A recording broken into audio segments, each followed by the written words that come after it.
Helena Blavatsky's most profound and revolutionary teachings concern the journey of consciousness after physical death. Drawing from ancient Tibetan texts, Egyptian mystery schools, and her own claimed direct experience through advanced spiritual training, Blavatsky provided humanity with the most detailed map of the afterlife realms ever documented in Western literature. According to theosophical doctrine, death represents not an ending, but a transition between different states of consciousness and existence. Blavatsky taught that what we call death is simply the permanent withdrawal of consciousness from the physical body, beginning a complex journey through multiple planes of existence before eventual return to physical incarnation.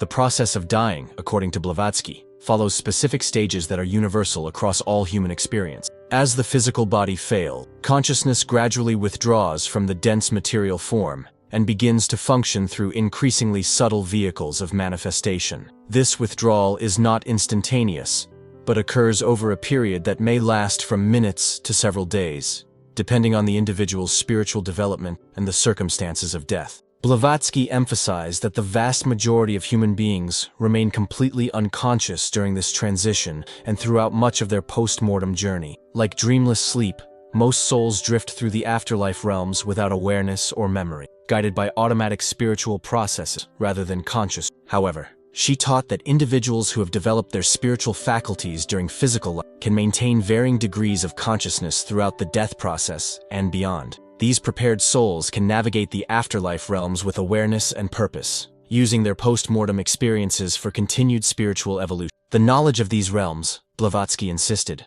was not mere speculation, but represented ancient wisdom preserved in the mystery school and verified through the direct experience of advanced spiritual practitioners throughout history. Chapter 2. The Etheric Realm, First Station After Death. Immediately following physical death, according to Blavatsky's teachings, consciousness finds itself operating through what she termed the etheric double, a subtle energy body that serves as an exact duplicate of the physical. This etheric body represents the first vehicle of consciousness beyond the material plane and determines the initial experiences of the newly deceased. The etheric realm exists in close proximity to the physical world, interpenetrating material reality, but operating at a higher vibrational frequency. Blavatsky taught that consciousness typically remains in this realm for a period ranging from a few hours to several days, depending on the individual's attachment to physical existence and their level of spiritual development. During this initial post-mortem phase, the deceased may experience confusion and disorientation as they adjust to functioning without a physical body. Many souls, according to Blavatsky, initially fail to realize they have died and may attempt to continue their earthly activities or communicate with living relatives who cannot perceive them. The etheric realm is populated not only by recently deceased humans, but also by various classes of elemental beings and nature spirits that exist naturally at this vibrational level. Blavatsky warned that some of these entities may attempt to influence or attach themselves to newly deceased souls who lack proper spiritual protection. The duration of stay in the etheric realm depends largely on individuals' spiritual preparation, their ability to release attachment to physical existence. Those who cling desperately to material life may remain trapped in this realm for extended periods, becoming what Blavatsky termed earthbound spirits, who haunt physical locations and attempt to maintain contact with the living world. Proper spiritual preparation during physical life, including meditation practice and cultivation of detachment from material concerns, enables consciousness to pass through the etheric realm quickly and smoothly, avoiding the confusion and potential entrapment that awaits the unprepared. Chapter 3. The Astral Plane, Realm of Desires. Following the etheric phase, consciousness transitions to what Blavatsky called the astral plane, a vast realm organized according to the desires, emotions, and mental patterns that dominated the individual's earthly existence. This plane represents the primary destination for most human souls after death and serves as the location where the consequences of earthly actions are experienced and resolved. Blavatsky taught that the astral plane is subdivided into 7 distinct levels, ranging from the lowest regions inhabited by souls dominated by base desires and negative emotions, to the highest astral realms where spiritually developed individuals experience states of bliss and expanded awareness.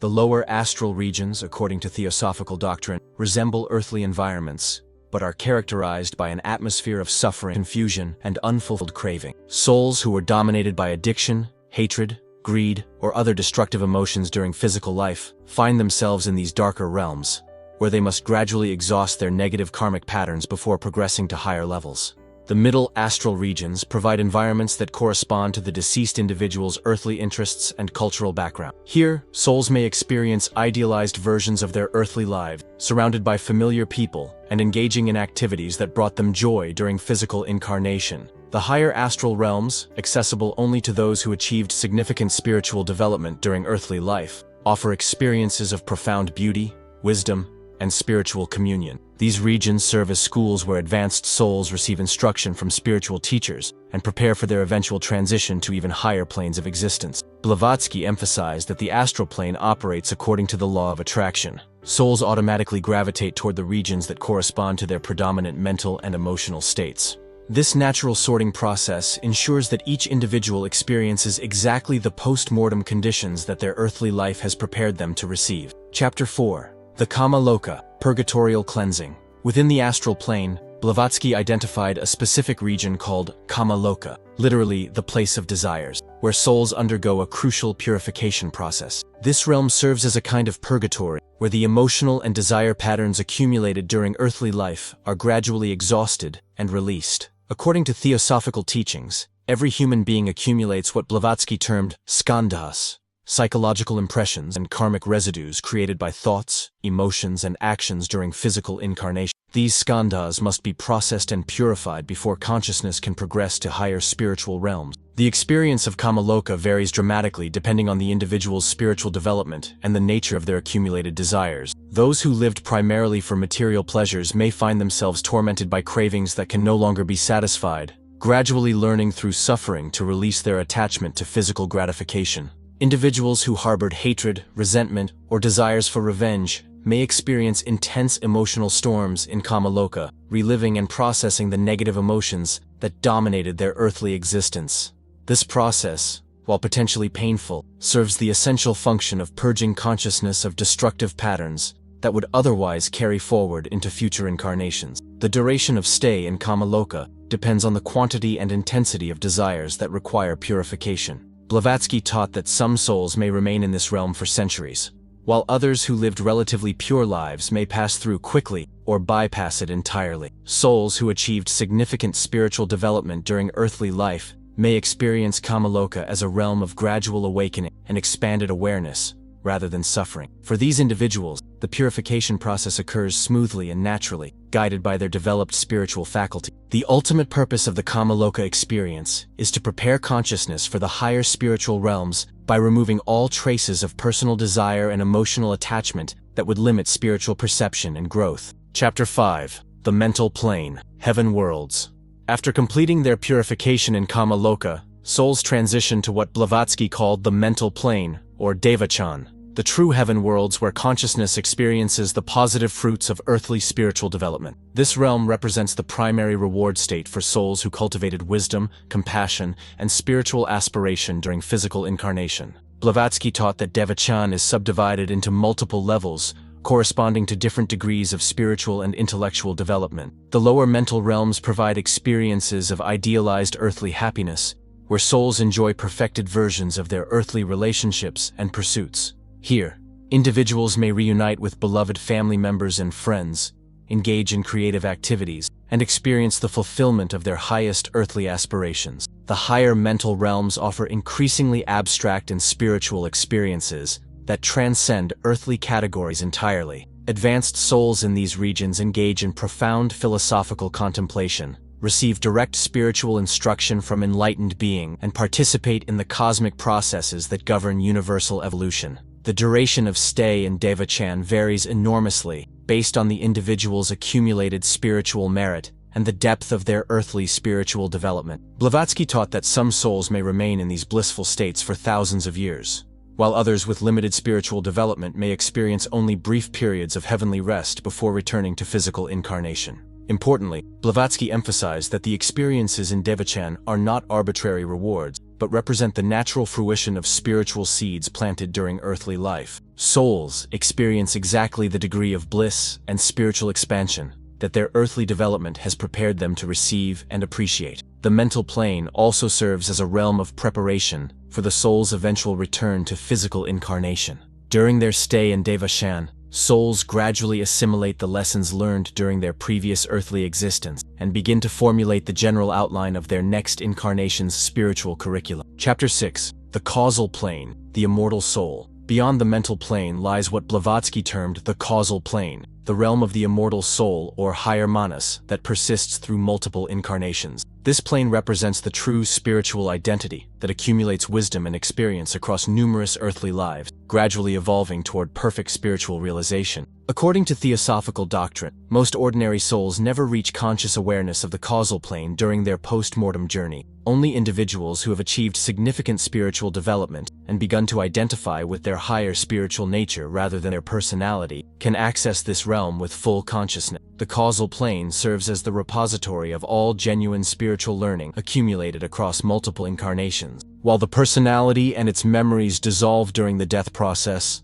the essential spiritual insights and character development achieved during earthly life are preserved in the causal body and carried forward into future incarnations. Blavatsky taught that advanced souls who reach conscious awareness of the causal plane during their post-mortem journey gain access to the complete record of their spiritual evolution across multiple lifetimes. This expanded perspective allows them to understand the deeper purposes behind their various incarnations and to participate consciously in planning their future earthly experiences. The causal plane is also the realm where souls encounter their higher self, the divine spark that represents their ultimate spiritual potential. This encounter may occur as a profound mystical experience that transforms the soul's understanding of its true nature and cosmic purpose. For most souls, contact with the causal plane occurs unconsciously during the deepest phases of their post-mortem rest. The spiritual essence of their earthly experiences is absorbed into the causal body, while the personality components are gradually dissolved and prepared for recycling in future incarnations. Advanced spiritual practitioners who have developed their higher faculties during earthly life may maintain continuous consciousness of the causal plane, experiencing an unbroken continuity of spiritual awareness that persists through death, the afterlife journey, and eventual rebirth. Chapter 7. The Buddhic Plane, Unity Consciousness.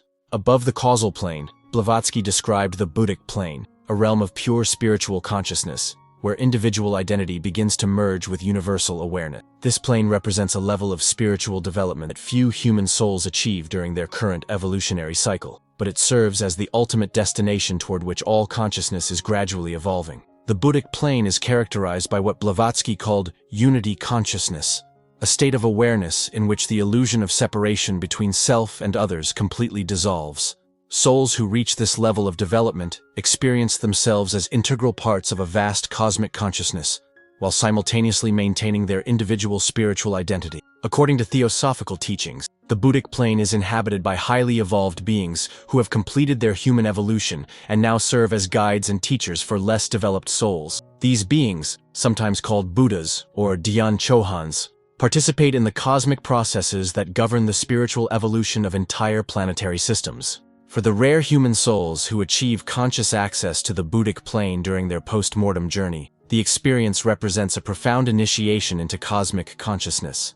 These individuals gain direct understanding of the universal principles that govern existence and may choose to dedicate themselves to serving the spiritual evolution of humanity, rather than pursuing their own individual development. The Buddhic plane also serves as the source of spiritual inspiration and guidance that filters down to lower planes of existence. The wisdom teachings, artistic inspirations, and scientific insights that advance human civilization often originate from this realm and are transmitted to receptive individuals on the physical plane. Blavatsky taught that, while few souls currently reach the Buddhic plane, all human consciousness is gradually evolving toward this level of spiritual realization. The various experiences of earthly incarnation and post-mortem purification serve to prepare consciousness for eventual graduation to this exalted state of being. The transition to Buddhic consciousness represents a fundamental transformation in the nature of existence, from individual spiritual development to cosmic service and participation in the divine plan for universal evolution. Chapter 8. The Atmic Plane, Divine Consciousness. At the highest level accessible to individual consciousness, Blavatsky described the atmic plane, the realm of pure divine consciousness where individual souls merge completely with their divine source while maintaining their unique spiritual identity. This plane represents the ultimate goal of human spiritual evolution and the final destination before consciousness transcends individual existence entirely. The atmic plane is characterized by what theosophical doctrine calls divine consciousness, a state of perfect spiritual realization in which the soul experiences itself as both individual and universal simultaneously. This paradoxical state transcends all ordinary categories of thought and can only be understood through direct spiritual experience. According to Blavatsky's teachings, very few beings from Earth's current humanity have achieved stable consciousness at the atmic level. Those who do reach this exalted state typically choose to remain connected to Earth's spiritual evolution as silent watchers, who guide the overall development of human consciousness from behind the scenes. The atmic plane serves as the source of the divine spark that animates all individual souls throughout their long evolutionary journey. Contact with this realm, even if brief and unconscious, provides the spiritual energy and inspiration that drives souls toward ever greater spiritual realization. For the extremely rare individuals who achieve conscious access to the atmic plane during their post-mortem journey, the experience represents complete spiritual liberation. These beings gain the option to transcend the cycle of death and rebirth entirely, either by merging permanently with divine consciousness or by choosing to return to lower planes as fully realized spiritual teachers. Blavatsky taught that the atmic plane represents the boundary between individual existence and the absolute divine reality that lies beyond all manifestation. Souls who reach this level have completed their individual spiritual evolution and stand at the threshold of cosmic consciousness. The influence of the atmic plane extends throughout all lower levels of existence, providing the spiritual impulse that drives the evolutionary process forward. All genuine spiritual inspiration, whether experienced during earthly life and the afterlife realms, ultimately derives from this divine source. Chapter 9. The Return Journey. Preparing for Rebirth. After completing their journey through the higher spiritual realms, souls must eventually begin the return journey toward physical incarnation. Blavatsky taught that this process is governed by karmic law and the soul's need for continued spiritual development through earthly experience. The decision to return to physical incarnation is not arbitrary, but represents a natural consequence of the soul's evolutionary needs and karmic obligations. Souls who have unfinished spiritual lessons or karmic debts to resolve are drawn back toward physical existence by the magnetic attraction of these unresolved patterns. The return journey begins with a gradual descent through the same planes that the soul traversed during its upward journey after death. However, the experience of this descent is quite different from the original ascent, as the soul now carries the accumulated wisdom and spiritual development gained during its sojourn in the higher realms. As consciousness descends through the mental plane, it begins to formulate the general parameters of its next incarnation. The soul's accumulated karma, spiritual needs, and evolutionary goals combine to determine the basic circumstances that will provide optimal opportunities for continued growth. During the passage through the astral plane, the soul begins to gather the emotional and desire patterns that will characterize its next personality. These patterns are not randomly selected, but are carefully chosen based on the specific lessons and experiences that the soul needs for its continued development. The final phase of the return journey involves the gradual formation of new etheric and physical bodies, appropriate for the soul's karmic needs and spiritual goals. This process is guided by highly evolved beings who specialize in the mechanics of incarnation and ensure that each soul receives exactly the physical vehicle and life circumstances that will best serve its evolutionary purposes. Blavatsky emphasized that the entire cycle of death, afterlife journey, and rebirth serves the fundamental purpose of spiritual evolution,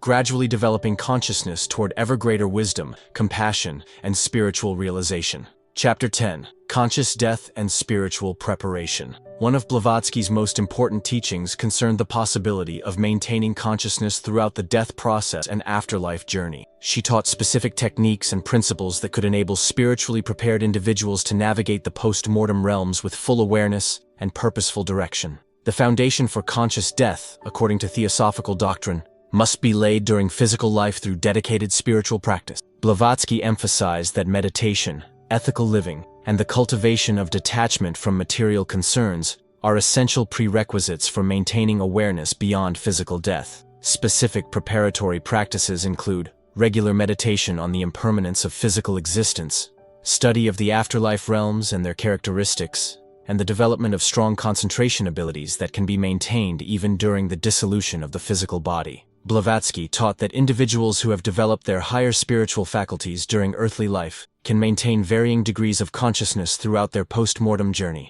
These prepared souls can navigate the afterlife realms with purpose and awareness, using their experiences for accelerated spiritual development. The process of conscious death involves maintaining awareness as consciousness withdraws from the physical body and begins to function through increasingly subtle vehicles. Advanced practitioners can observe this transition with complete clarity, understanding each stage of the process as it unfolds. During the journey through the afterlife realms, conscious souls can actively participate in their purification and learning processes. Rather than drifting passively through predetermined experience, they can seek out spiritual teachers, engage in advanced studies, and even assist less developed souls who are struggling with their post-mortem experiences. Perhaps most importantly, conscious souls can participate actively in planning their next incarnation, choosing their circumstances and relationships based on clear understanding of their spiritual needs, rather than being driven solely by karmic compulsion. Chapter 11. The Masters and Afterlife Guidance. Throughout her teachings about the afterlife realms, Blavatsky emphasized the presence and activity of highly evolved spiritual beings who serve as guides and teachers for souls navigating the post-mortem journey. These beings, known as masters, Mahatmas, or Dhyan Chohans, have completed their own human evolution, but remain connected to Earth to assist in humanity's spiritual development. According to theosophical doctrine, the masters maintain a presence on all planes of existence and are particularly active in the afterlife realms, where they provide guidance, instruction, and assistance to souls who are ready to receive their help. However, Blavatsky emphasized that this assistance is never forced upon unwilling recipients, but is offered only to those who have developed sufficient spiritual receptivity. The masters work primarily through inspiration and subtle influence rather than direct intervention, respecting the free will and karmic responsibilities of individual souls. They may appear to spiritually developed souls as teachers or guides, offering instruction about the nature of the realms being traversed and the opportunities available for spiritual growth. In the higher mental and causal planes, the masters maintain what Blavatsky called schools of wisdom, where advanced souls receive instruction in cosmic principles and universal laws. These teachings prepare souls for greater service to humanity and accelerate their spiritual evolution toward the exalted states of consciousness, represented by the masters themselves. The masters also oversee the karmic processes that govern the cycle of death and rebirth, ensuring that each soul receives exactly the experiences needed for optimal spiritual development. They work with the natural laws of karma rather than overriding them, helping to create circumstances that provide maximum evolutionary benefit. Blavatsky taught that contact with the masters during the afterlife journey represents one of the greatest opportunities for spiritual advancement available to human souls. Such contact may provide teachings and initiations that would require many lifetimes to achieve through ordinary evolutionary processes. The ultimate goal of the Master's work is to guide humanity toward the same exalted state of consciousness that they themselves have achieved, gradually elevating the entire human race towards spiritual perfection and cosmic service. Chapter 12. The Eternal Cycle and Ultimate Liberation. Blavatsky's teachings about the afterlife realms culminate in her description of the eternal cycle of death, spiritual journey, and rebirth that governs human existence until ultimate spiritual liberation is achieved. This cycle, known in theosophical doctrine as the Wheel of Samsara, represents both the mechanism of spiritual evolution and the bondage from which souls must eventually themselves. According to Blavatsky, the cycle of death and rebirth serves the essential purpose of providing consciousness with the varied experiences necessary for complete spiritual development. Each incarnation offers opportunities to develop specific virtues, resolve karmic obligations, and advance toward greater wisdom and compassion. The afterlife realms serve as processing stations where the experiences of each incarnation are assimilated, purified, and integrated into the soul's permanent spiritual development. The duration and nature of experiences in these realms depend entirely on the spiritual progress achieved. However, Blavatsky taught that the ultimate goal of spiritual evolution is liberation from the necessity of continued incarnation. Souls who achieve complete spiritual realization transcend the compulsive cycle of death and rebirth, gaining the freedom to choose their mode of existence based on service to universal evolution rather than personal karmic. This liberation, known as moksha or nirvana in Eastern traditions, represents the completion of individual human evolution and graduation to cosmic consciousness. Liberated souls may choose to merge permanently with divine consciousness, or they may elect to remain connected to planetary evolution as guides and teachers for less developed beings. The path to liberation involves the gradual purification of consciousness through multiple incarnations, the development of wisdom and compassion, and the eventual transcendence of all personal desires and attachments. The afterlife realms play a crucial role in this process by providing the necessary purification and integration experiences. Blavatsky emphasized that while liberation represents the ultimate goal, the journey itself has profound value. Each incarnation and each passage through the afterlife realms contributes to the soul's spiritual development and to the collective evolution of human consciousness. Understanding the true nature of the afterlife realms, according to Blavatsky, provides essential knowledge for navigating both earthly existence and the post-mortem journey with wisdom and purpose, ultimately accelerating the soul's progress toward complete spiritual realization. Blavatsky's detailed map of the afterlife realms challenges everything we think we know about death and what comes after. Her teachings suggest that our post-mortem experiences are determined entirely by our spiritual development during physical life. What aspect of these afterlife realms do you find most intriguing or challenging to your current beliefs about death? Have you ever had experiences, perhaps in dreams or meditation, that might relate to these higher planes of existence? Share your thoughts and experiences in the comments below. And if you're fascinated by these ancient teachings about consciousness and the afterlife, please subscribe to our channel for more explorations of Blavatsky's profound spiritual wisdom.